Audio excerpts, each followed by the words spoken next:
If Far Cry 3 keeps crashing on your PC, don't worry.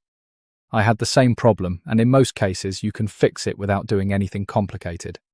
So, let's go through a few simple fixes step by step. First, try running Far Cry 3 as an administrator.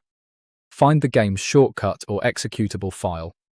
Right-click it, select Properties, then go to Compatibility. Check Run this program as an administrator. Click Apply, then OK. Next, verify the game files.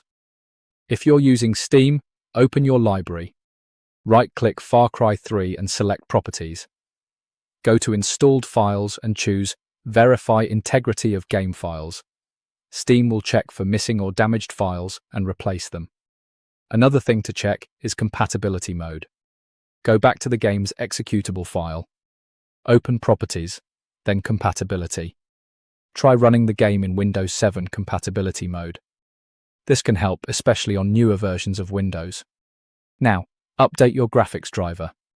An outdated driver can cause crashes, freezing, or even prevent the game from starting.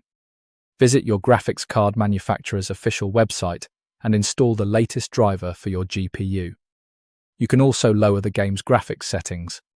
Start with lower textures, shadows, and anti-aliasing. If the game becomes stable, slowly increase the settings again. Finally, disable overlays. Things like Steam Overlay, Discord Overlay, or GPU recording features can sometimes interfere with older games like Far Cry 3.